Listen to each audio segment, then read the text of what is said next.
people don't really understand what it actually takes to win. And a lot of people come into entrepreneurship wanting really quick wins. Oh, yeah.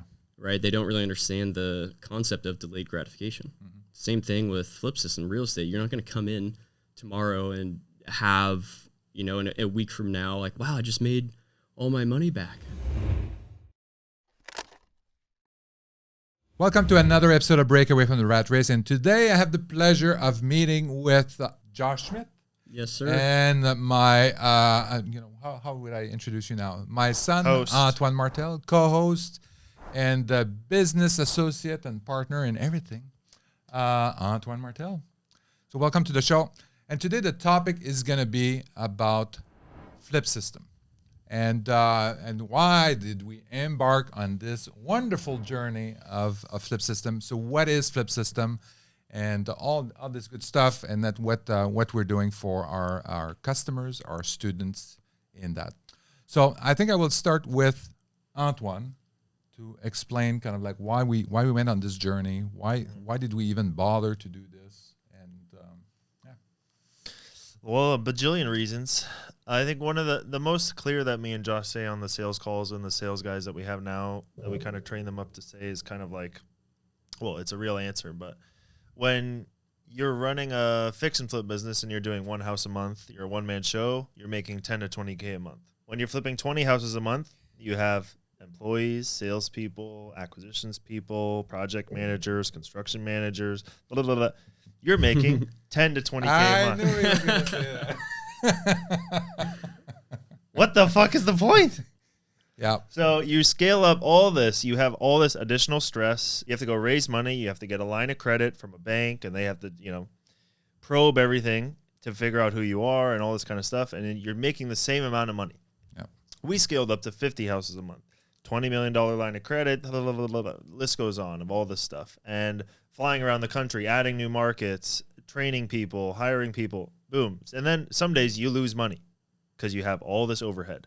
It makes no sense to scale up a fix and flip business past the point of 5 or 10 houses a month. It's a reverse economies of scale business. So we said, okay, we have the tools and systems and manpower and teams on the ground, because we had to scale up all these teams to make enough money, to, instead of doing every single deal in-house, to give other people the tools and resources and teams on the ground, and we can make a hell of a lot more money and way more margin, and turn everybody's dream is to do it. Yep. And one house could change their life. One house could teach them so much and make the money at the same time. And they may be able to finally answer that question, is real estate for me, and all these kinds of things, just by doing this one house. So we were like, all right, 50 houses a month. How many houses could we find? 300 houses a month? Okay, so we can do that and turn it around and give people the education to do it with a way higher margin, way less stress. And now we can have all of these teams on the ground doing these deals without us being there with all the high risk and, low reward when you scale it up. Yeah, that business model works very well in a small scale. But then when you try to scale it up too big, then your problems are scaling up very well, but your revenues are not matching with the scale and stuff like that. Yeah, and I would add as well, majority of FlipSystem clients are still working 9 to 5s. Yeah. Right? And this allows them to spend a couple of hours a week while getting a pretty high yield from this. Yeah. Right? So it's kind of a no-brainer, and I think it's so easy that people are honestly very confused when they talk to us. Yeah. Because they don't realize how easy it actually is to do this. Yeah. Right? And I think with FlipSystem as well, you guys setting it up with your knowledge, your expertise, and what you guys have done just in the past with your track records too, it makes it so unbelievably easy for people to come in and have very, very, very quick success as well. Yeah. So what are some of the problems that we're solving with FlipSystem? How are we helping these people that are working 9 to 5 and then they, then all of a sudden they want to spend a little bit more, a few hours in the evening to do their FlipSystem, a few hours in the weekend and stuff like that. So what kind of problems are we solving for them? Yeah, I think, I'll kind of take a step back first. I think the reason a lot of people are very attracted to what we're all doing at FlipSystem is because they've been doing, whatever career they're in for, 5 years, 10 years, 20, 30 years, whatever it is. and they start realizing like, man, I cannot do this forever from this single source of income. Yeah. Right. And so people start realizing like, man, I want to do this for my family. I want us to retire. I want to retire my wife, or I want to retire my husband, or whatever it is. And I want my kids to have a different life than I had, where I'm just working, way too much for, the age I'm at right now, or I don't really see any way out of, where I'm currently at. Right. So I think a really important thing is that we're educating people and showing them, exactly what they need to do to get to a position where, they can see a type of retirement or an alternative solution to what they're doing right now, or what they thought their traditional retirement plan was going to be. Right. And the second is actually giving them a new skill, a new hobby, a new talent that they're learning, whatever it is, to where they can now make money from something totally different. And I think real estate investing is such a buzzword right now for people, especially who have no idea what they're doing. Yeah. You guys have been doing it for a very long time, right? And so it's second nature to you guys. Yeah. Well, we learn a lot of lessons. Yeah. The thing is that we're putting all these lessons into the processes, into the system, and we have the coach and all that kind of stuff. Yeah. Absolutely. Absolutely. And I read a book a while back. It was called like "What Got You Here Won't Get You There." So you're working kind of like your 9 to 5. You have a highly skilled person, but then you realize that job is not going to get you where you want to do. Like kind of what you were saying is like, okay, well, I keep working. If I get sick, I'm just like, I'm screwed. If if I get fired at 50 and 55, I won't be able to find this job again at this high rate. I'm going to lose my house, which is all my savings are in there. And then just like, what am I? I'm screwed again. It's like, doesn't matter what happens. I'm always screwed. And then, so I think that's people starting to realize that they have to take more control of their lives and their future. And how do they do that?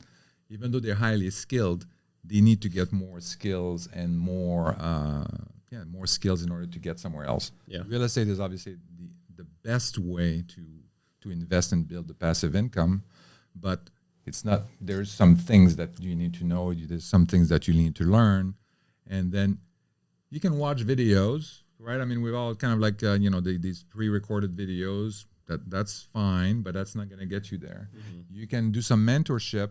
That kind of we've done that, and it works, but you need a little bit more. You need the system, you need the process, you need the acquisition, you need the team on the ground. And sometimes you want to tell people, well, you need to do this. Yes. Antoine, you say, yeah, you need to call 100 people. Yes. And then you're going to find 2 people that are going to, and then you do that. But people are not willing to put the effort and all of that. So we're packaging all that together and hopefully to get people kick-started and get going on that. Yeah, absolutely. And it's obviously having huge success already. Yeah. Right? Yeah, it's amazing. I think I was so surprised by, well, not really surprised, but I was kind of surprised by the response. I thought it would be very well received, but I didn't think it would be. No, you didn't. Yeah, I don't think you did. Yeah, I did, but not that well. I thought it would be well received, but I thought it would be like at a quarter of where we are today. Yeah. Yeah, that's awesome. And then this is obviously a big part is your fault. We'll blame you for that. The extreme success we've been having. Yeah, I've been looking at Antoine's wallet lately. It's just been so thick. He's having back problems. I know. I can't even sit on it anymore. Yeah, I have a digital wallet, so I don't have the problem. There we go. There we go. Yeah, and I think kind of going off what you were saying too, I know we've talked about this, and I think about it all the time, and it's something that I really preach and believe in is really like diversifying yourself and your skills. Mm-hmm. Because, you can have some fantastic career. Take like a doctor, for example. Mm-hmm. Very well paid, right? But also their time is capped, or their earning is capped because of their time. Yeah. I have some very close friends in our family and our networks over here who are very like notable doctors, make great money. Mm-hmm. But a really good example of what I'm talking about is that they started investing heavily into real estate because they knew that they could really leverage their time, right? And they really diversified a lot of their skills, and they've basically, they make a lot of money, right? So they've been able to take the money that they make and build a huge portfolio and have, people manage all their properties. They really don't do anything besides managing it at a high level. And that's not really the case for everyone, and people don't really understand how doable it really is, right? And so with FlipSystem, you guys have done a fantastic job of building really a foolproof system where if someone comes in, does the work, applies what we're telling them to do, they will have success very, very easily, like a lot easier than they think, right? It's just a matter of doing the work. And I think what you're saying too is that people just don't really want to do the work or commit to something, and that's why they stay stuck where they are forever. Yeah, I mean, you watch a video, or you take some training from some company, and then you watch all that, you understand everything that's happening. You don't understand until you apply it. Exactly. All right. So you're gonna go and say, well, I'm gonna find some hard money, a private lender, right? So okay, well, where do I find it? And then they're gonna start talking to people. They don't know how to really approach it or whatever.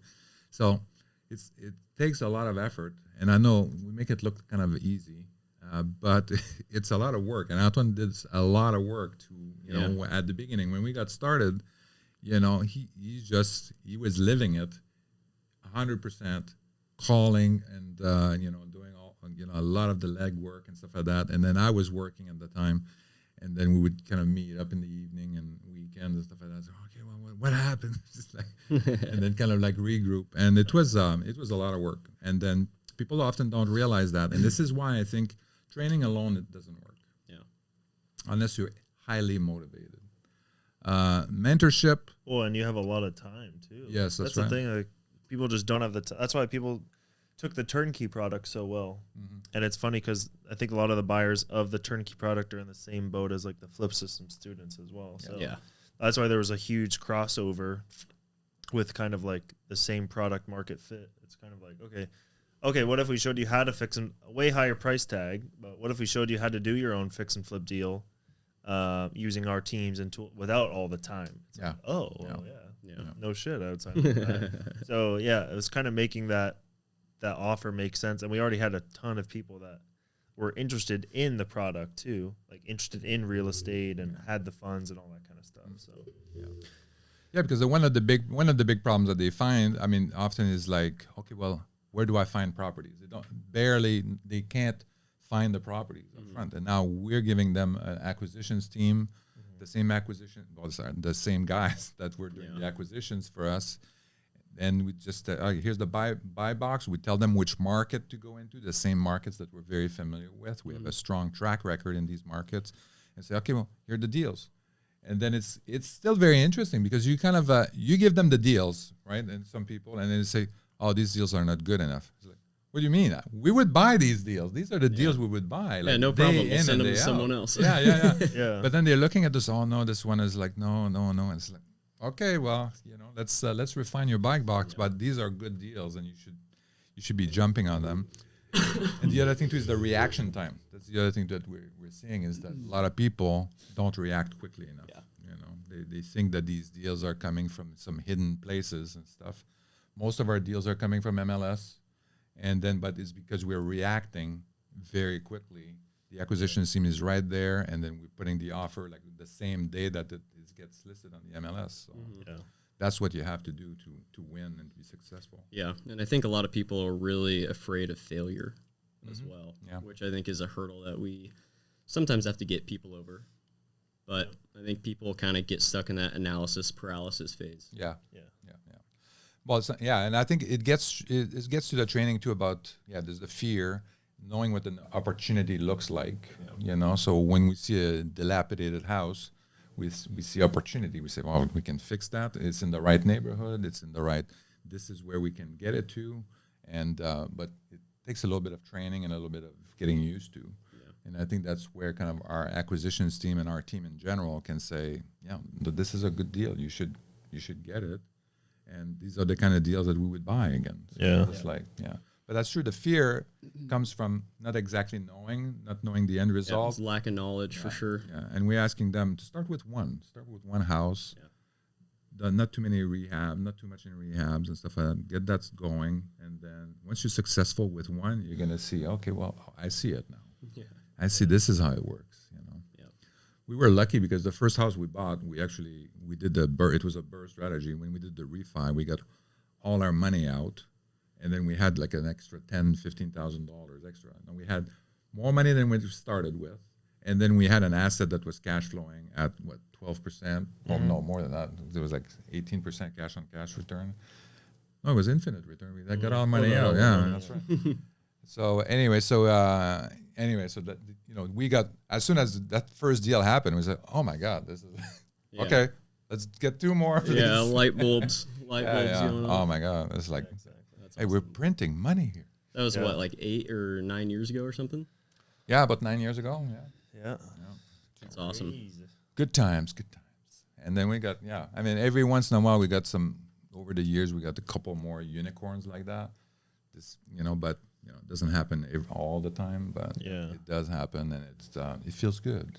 Oh yeah. Yeah. Well, it's way more saturated of a market now too. Like, I don't know. I feel like over the last 5-10 years, like, a lot more people have came into the real estate space and crowded it up, and then wholesaling too got so popular. So now you're competing with all those people's offers and stuff like that too. So, yeah. A different real estate market than 10 years ago. Oh, and also like that house, we bought it for $50K. Houses there now are selling for $150K. Mm-hmm. Yeah. So just like with inflation and all that too, like the housing prices went up, rents went up insane. We used to rent houses there for $750, and now it's $1,200. Yeah. In a few years, it's insane. Yeah, it's been crazy. But I think that trend in rental increase is going to continue. I mean, we have as we talked about before too, like, millennials are getting into family formation. They want to get out of the parents' basement and the apartment building, and then they want to be in a house with their partners, their girlfriend, boyfriend. They want to start a family, have the dog running around the backyard. So the single family rental space is going to get very big. I think. So we can see more. Yeah, I agree, and it's such a lower barrier to entry, right? And people who are just starting to get into the real estate space, a lot of people are like, "Oh, I want to get into multifamily. Oh, I'm multifamily," because that's all they see. And it's like, all right, slow down, man. Yeah. Do you know how much that's going to cost you? Yeah. You're going to have to go raise capital first, and you also have never done this before. Yeah. Right? So let's take a step back. Let's start with your first single family fix and flip, and let's get the ball rolling that way. Yeah. Right. Yeah. I love multifamily. I think it's great. We did multifamilies. It's very good. Right now, I don't think it's the right time to do that. Just because, you look at the cap rates, you look at that, they're extremely low. It doesn't make sense. The interest rates are a little bit too high for the cap rates that you're getting. So you're never going to find anything that's going to cash flow, or it's going to be very, very hard. And then, so you're going to be spinning your wheels for I don't know how many months to get the house under contract, and then do your due diligence for a couple of months and negotiate the deal and stuff like that. It's going to take forever. And then you would have been able to do 2 or 3, 4 houses during that time if you had that same amount of money. Yeah, exactly. That makes sense. I think that's another thing with FlipSystem too. A lot of people coming in are kind of unaware of. They think that the whole process is going to take them a ton of blood, sweat, and tears, and like 6 months to 12 months to do it all, right? Yeah. And so I think with this whole system, it's really something that is the most efficient process for someone to get started. Like if they're truly a beginner, it's the easiest thing in the world for them to get started in their real estate journey. Yeah. I mean, if you think that you're starting from scratch, you did all the training videos, you watch all the YouTube and stuff like that, and you want to start from scratch, and so the next thing is you're going to have to identify the market you want to be in. Typically, for us, I mean, we find the team on the ground. We try to look for that up front, and then make sure there's enough opportunities and the numbers make sense, landlord-friendly states, blah blah blah. But how long did it take you to find a property management company that would make sense for Martel Turnkey when we got started? Well, when they're ready to scale, it probably takes a year or 2 years. Yeah. So just finding them at the beginning, I think it took probably like a few months. Yeah, a few months. To get someone that says, okay, I want to work with that person for now. Yeah, then you test one Then deal, you test and then them, you have to, that takes another 6 months or 5 months. Yeah. Or 4 months. But then you like, okay, now let's do 2. And then like, shit can still hit the fan once you're doing 2. You go to 2 deals and they're like, actually, I want to make more money. And then you're like, oh, great, here we go. And then now I have to find a whole other team. Yeah. So it takes a year, 2 years. And that's why like these teams, we're connecting them too. Like, I think the youngest team is like 3 years or 4, but most of them are from 10 years ago, 9 years ago. Yeah. So, they've been doing this for 10 years plus before that. So they have their pricing set in stone. They're not like growing crazily. It's just like, okay, instead of one guy on the ground told me, okay, cool, I'm getting like 40 new people a month coming in, not from FlipSystem, from other like leads and ads and bigger pockets ads. Like he's running ads to get new people in, out of state investors, because everybody wants that, realtors and stuff like that. So I'm running ads. So the more FlipSystem students you give me, the less I'm going to spend. I'm just going to lower my ads, and like these people will be primed, ready to go, have cash ready to go, credit ready to go. He's like, this is way better than ads, and you're giving them all to me for free. Yeah. And I'm like, yeah, exactly. So like those are the kinds of people that like we're sending the students off to, who are like going to be in good hands. And we've done tons and tons of deals with them, at least 100 deals per team that we're connecting them to. So yeah, it'll be interesting to see how it kind of plays out. But I mean, like right now, the success rate is over 90%. And success means under contract or closing on a house within the first 60 days. So very, very high success rate. Something you would never be able to do if you just start from scratch, even though you had taken all the YouTube videos and read all the books and stuff like that. You wouldn't be able to do that in 6 months. Yeah. In 6 months. Definitely not 60 days. Yeah. Definitely not 60 days. Hell no. Well, Yeah, you might be able to do it, but then like the team is probably going to be bad, and then you're going to lose $15K or $20K on that deal when you could have just signed up with us and gone and done it anyways. Yeah. So you would have lost out on that money, or like had to worst thing, you have to fly out there, do all that kind of shit, and like fix the problem that you have at the house. And this is one of the big problems that we're solving. I mean, we're looking at the markets that we've been in, and we are connecting the students to a team on the ground that's been vetted, that we've worked with for years, and then we know what to expect. Yeah. And people don't realize that. I mean, they think. I mean, people say, "Oh, why don't you do something in Kansas City, or why don't you do something in Can you Arkansas? do something in my backyard? Yeah, exactly. And then we're just like, okay, yeah, but I said, when can you do that? And I said, normally our process is we find a team on the ground, blah, blah, do one project, do 2 projects, and talk to them about scaling and all that kind of stuff before we turn the tap on. And that takes, the best case scenario is 6 months. Yeah. Normally more likely like a year to do something like that. So, because we want to try a few projects and all that. So what do you want? What next do you want to talk about? I would like to talk about Josh and sales and high ticket closing and his brain. All right, where did you get that brain? I don't know. I'm not sure if I was born with it or if I got abducted and put a alien AI brain inside me. Well, you're extremely tall, so it wouldn't surprise me. Yeah, E.T. Well, yeah, tell us about your backstory, college to volleyball. Oh, yeah, that's a good idea. All that money you made. Yeah, playing professional volleyball. Yeah, kind of a. I mean, my background is mainly in athletics. Okay. And I think a lot of just my kind of like my characteristics or my work ethic, whatever it is, was really instilled from a super young age from sports. You're the same way too. You played soccer your whole life. Yep. And I mean, we probably both grew up playing every sport that you guys as parents put us in and kicked and screamed and ended up falling in love with certain sports, right? And so I didn't kick and scream that much. Yeah, you used to probably. But I think having that athletics background, and I say this all the time whenever I talk to people, especially people on the sales team and other teams that we've built, is really, being on a sales team is very similar to being, on a sports team as well. And I think the number one kind of skill and quality that you really need to be effective in any type of job, role, whatever it is super effective communication. And so I think with my background in, Division I volleyball and professional volleyball and learning how to, run a whole team and be a team captain and actually communicate and win is a very important quality that a lot of people need if they want to go down this entrepreneurship road. So I had a very, maybe a different background than some people, but I went through college. I always tell people I went to college to play volleyball. That was my major.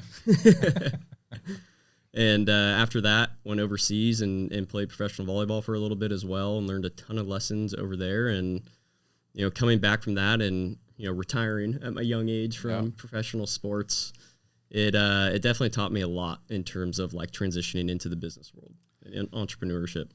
What I find is that a lot of people that are athletes, like real athletes that played like Division I, or professional sports. What I find is that is the discipline. Yeah, you have to be self-driven. You have to be disciplined. You have to know what it takes.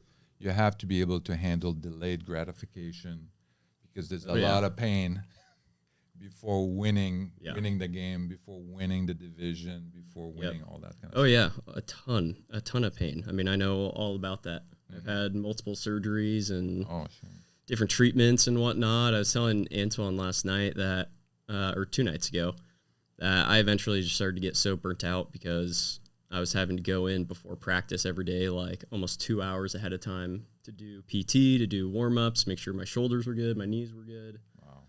And it definitely takes a toll. And I think, anybody, even, someone like LeBron James, they all go through that 100%.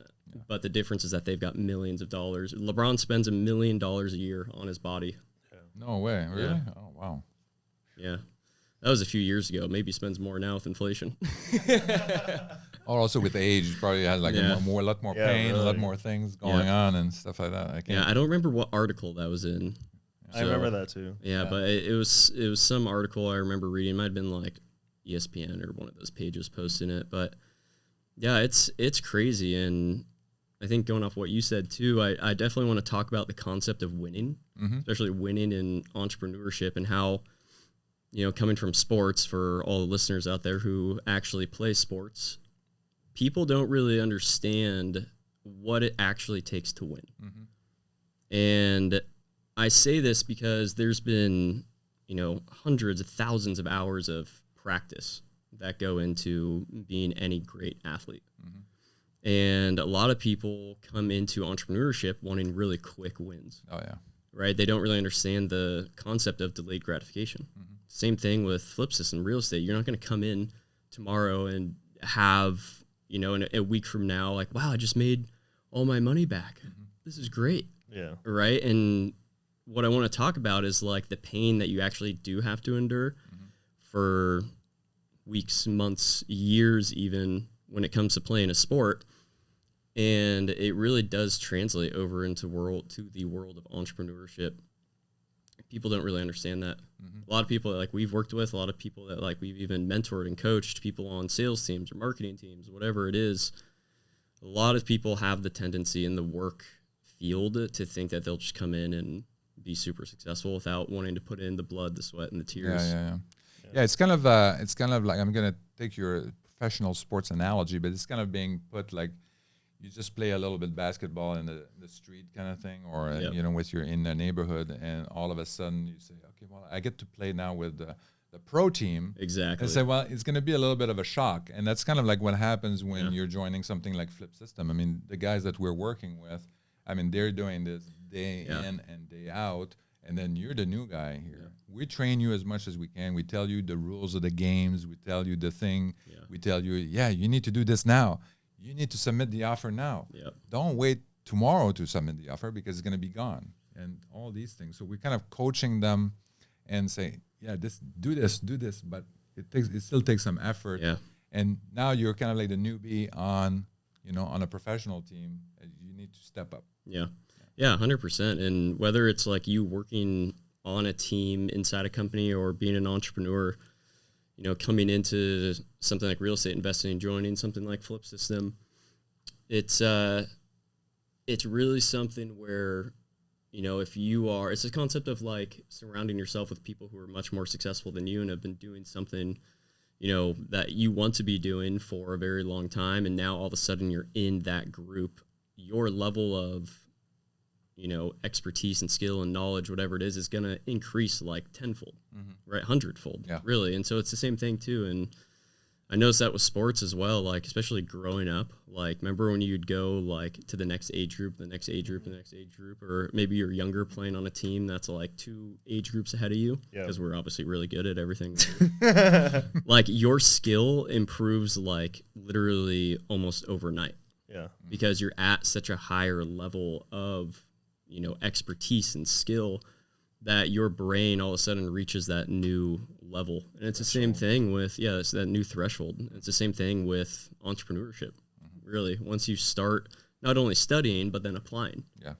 And being in a network like people inside of FlipSystem and learning from you two with real estate, people really do like level up tenfold. Yeah. And it's pretty cool. And I like to really relate everything back to sports. Like even when we're training the sales team, I always tell all of our guys, like, you need to listen to your own calls almost every single day. It's the same thing as watching game tape. Because how are you going to know if you're messing something up or if your mechanics are off or whatever it is if you're not seeing it happen live? Yeah. Right? Well, I guess in a replay. Yeah, not live, essentially, right? But yeah, I really think the concept of winning in entrepreneurship is really, really important, and people don't really understand it. I think that's why a lot of people fail. Right? And you have to be willing to literally put yourself through hell, because it's what you actually want to do is to get to that end goal. And I think people really kind of wimp out, if I'm being honest. But then the end goal also is so different for everybody. Yeah. Well, I mean, so like different milestones. Stuff, right? Yeah. Yeah. You have to have a big goal, something that's really gonna really hit you, that I need to do this. Yeah. You know, this is something that is critical, something I need to do. A lot of people, entrepreneurship is about, you know, financial freedom, but also multi-generational wealth. You don't want your kids to be starting at ground zero again. It's just like you want to build something. You want them to start exactly at a different level, right? Exactly. And what we tell a lot of people too on a lot of our calls is, you know, really diving deep into someone's why factor, right? And like literally spending 20 minutes on why this is important for someone that wants to come in and join FlipSystem. What is that going to allow you to do? Why is that your goal? What's the timeline you want to get to that by? And really just being able to hold someone accountable. And I think personally, you know, if you're someone who's looking at getting into real estate or whatever the opportunity is, you need to be really clear on what it is that you want and why you want that, right? And I think it's the same thing too in sports. You're not just going to go do something because you have no idea why you're doing it. Yeah. Right? Like for me, when I was in college, even go back even further, right? Like in high school, it's like, wow, I want to be on varsity, right? I want to be the team captain. And then the next level is like, wow, I really want to play a Division I sport for the NCAA. That would be amazing. Like, that's my dream. And then you do it, right? And then you're like, okay, I'm here. My goal now is to be the best person on this team or the best in my position so I can start.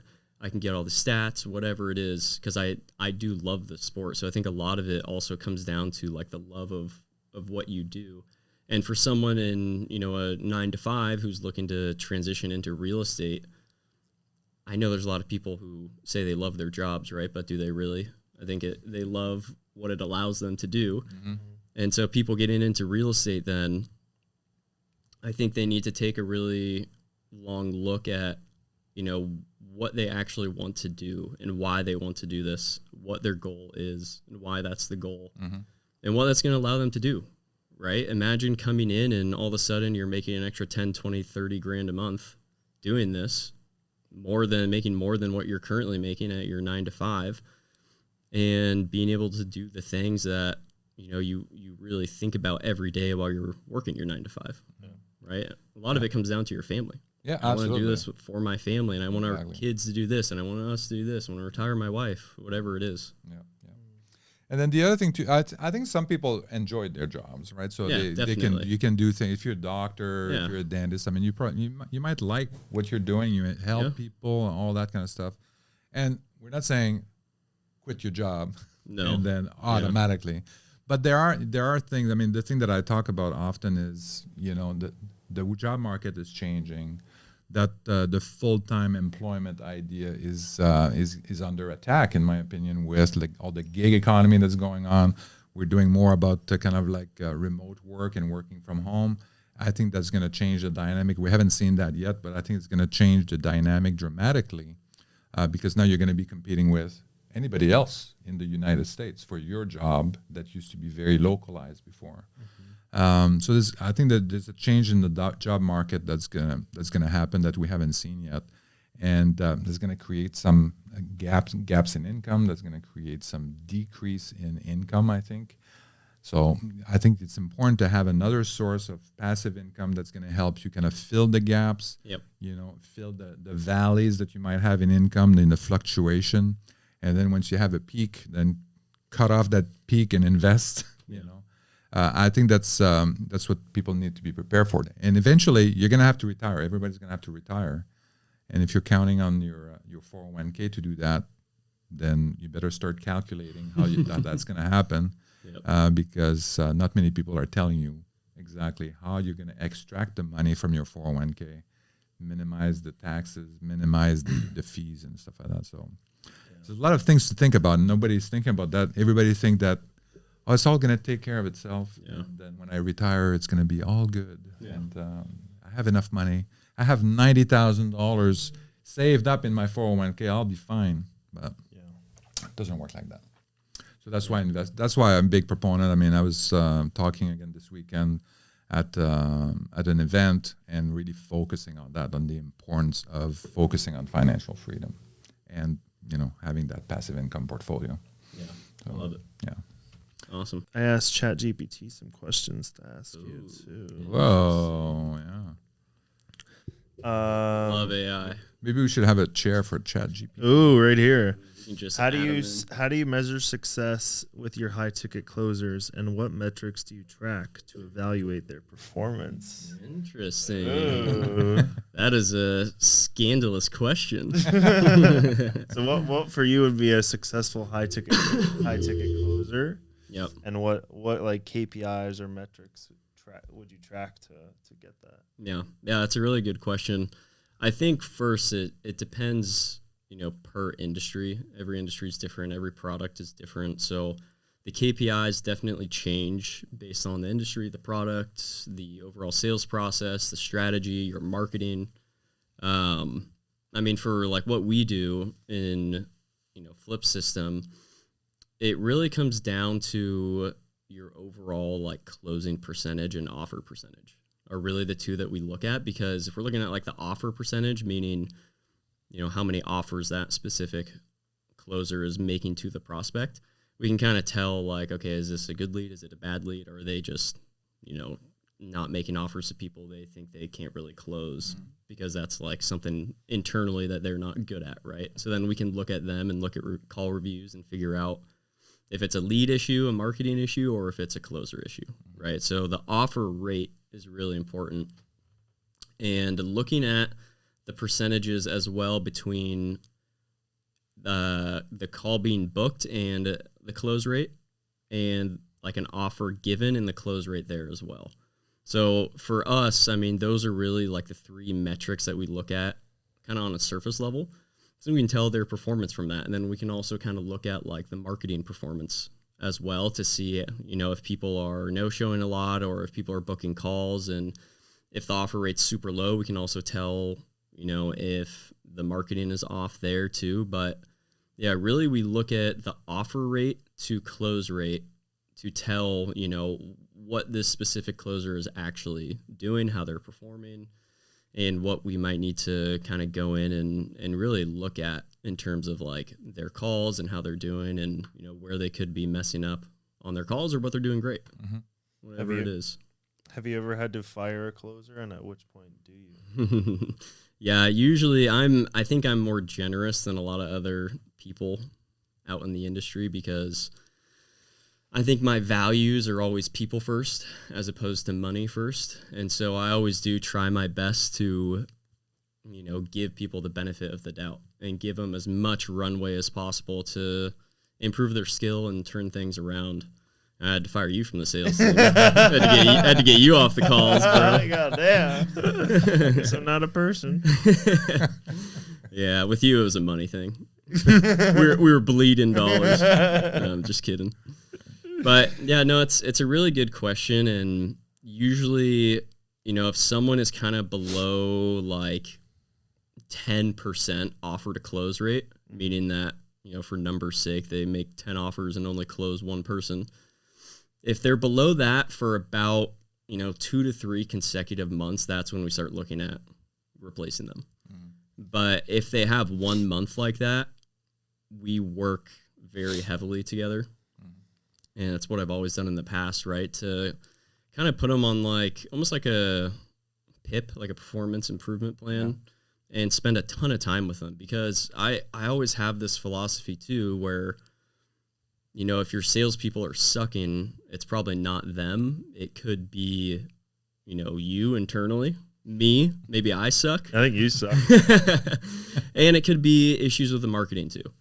And I think a lot of founders and a lot of CEOs think that, sales and marketing always like to butt heads, but I think that's kind of BS, because it's really a fine dance, a nice little dance with sales and marketing, not sales versus marketing. Like, for example, I've got a buddy who works at a company. He's an SDR at it's like a type of investment tech, almost like a fintech company, where they manage cap tables for companies through their whole software and everything. And their CEO was freaking out because, and I talked about this the other day with Nikita as well. He's freaking out because he was like, we're going to replace the whole sales team if you guys don't start generating more leads. Because the way they have their whole system set up is that they hardly do any inbound marketing.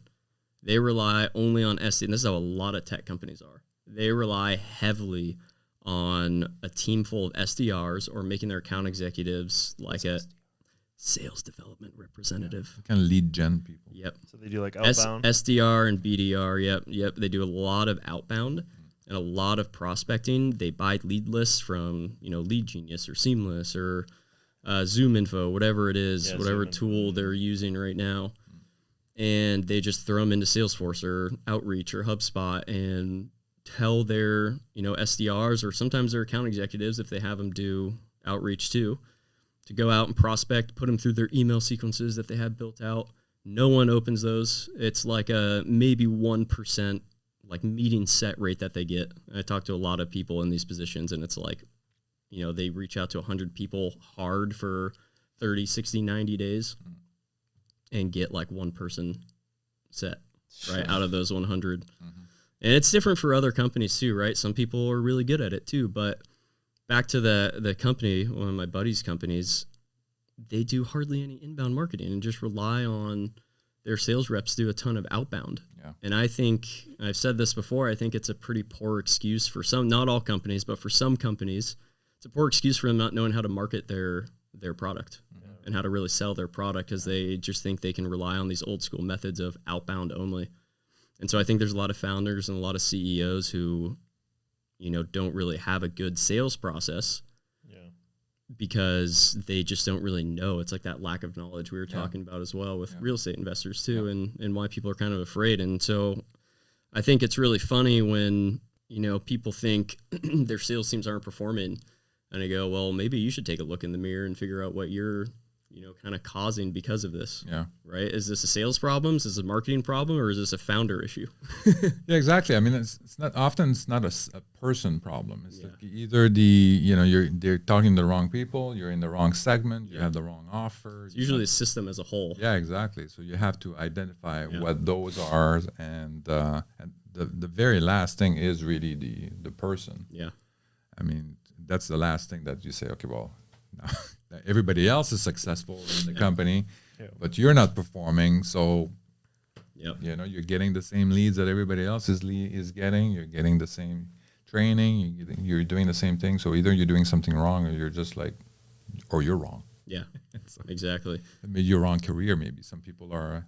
It's a little bit, selling is a unique kind of conversation, I would say. Yeah. Yeah, it's a fine art. Yeah. Or a fine wine, some will say. Yeah. What have you found is the best way to find? This is ChatGPT voice. Yeah. Interesting. What have you found is, if a company needs sales reps, what have you found is the best way to hire sales reps? There's obviously a lot of companies out there that will do this like hire these closing companies to come in and do the closing. So what are your thoughts on closing companies versus doing it all in-house? Yeah, that's a really good question. I've had my beef with a fair share of them. Same here. Yeah, and I think a lot of salespeople out there, especially in this entrepreneur world of high ticket closing, I think a lot of them are very weird, for lack of a more appropriate word. And I think a lot of them are very pushy in all the wrong ways. And we've found a handful of good sales reps from different recruiters, and we've also hired some absolute duds when they promise the best sales reps from these recruiting services. And so I think it's I think there's two different ways you can kind of look at this equation of hiring talent. And this is for not only for sales reps, but for really any position, whether it's like an executive to bring in or whatever it is, maybe a marketing person, HR. I've always kind of found that it makes more sense to pay for pretty good talent and pay for someone who already has quite a few skills in place. But there's really two things you can do, right? You can, post jobs on ZipRecruiter and LinkedIn and Indeed and whatnot for someone who is that higher caliber person, right? They're already coming with the skills. It's a little more expensive. They've got the background. They've got the track record. They know what they're doing. But the alternative to that is having really good internal training, which is what we're putting in place for our internal sales reps. Have very, very, very good internal training so that you can take someone for cheaper, right? You're not having to pay for someone that might require 120K base starting as a sales rep, and teach them internally and build them internally. And so I do like both. I like being able to pay for someone who's more so like on the senior executive side and compensate them fairly for all the skills that they've learned over, X amount of years in their career. But I like also for sales reps being able to mold them the way that I want to mold them. Like your brother, your second son, for example, is our highest performing sales rep right now. It's because he has zero experience, but he's got a lot of industry knowledge, right? And so we've been able to mold him into exactly what we need to mold him into. So in terms of like hiring, I kind of see two sides, right? I think it's a much better investment to pay for someone who has a very big track record in a different position. And then with sales, and I know a lot of guys talk about this too, they like molding them the way that they want to mold them. And so hiring someone who doesn't necessarily have a huge amount of experience that would cost more upfront, whatever it is. So I kind of see both sides. And I think it's also different if you're doing, in my opinion, I think if you do B2B versus B2C. Like if you're having a salesperson that's talking to business, they have a different sales cycle, different all of that. I mean, this is completely different. And nobody would expect to close on the first call, right? They have a whole process to go through, and they have a whole team, and they have all that.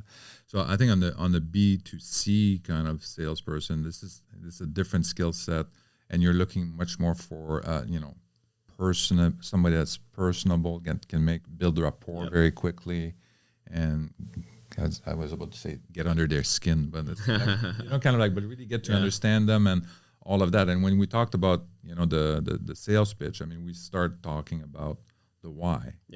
Like why are you talking to me? Like we're gonna spend an hour together. Like why are you spending that time with me? This is the number one thing, and really kind of dig into that and really understand that very deeply, and then and then kind of like walk through the structured conversation. So to close. Absolutely, to make money. So, but that's so I think that's a kind of a unique skills, unique personality as well, where you can feel kind of like that rapport and then kind of like direct the conversation to where you want it to go.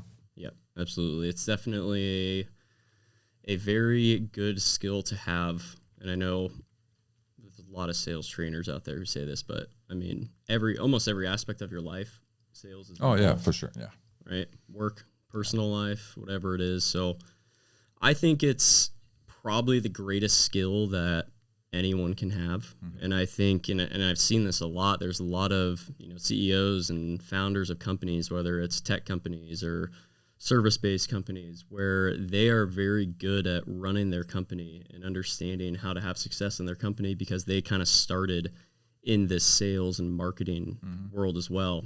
10, 20, whatever year amount ago that is. Usually from what I've seen too, and a lot of people I've met, is that the most successful companies usually are ran by someone who really understands sales and marketing, right? Yep.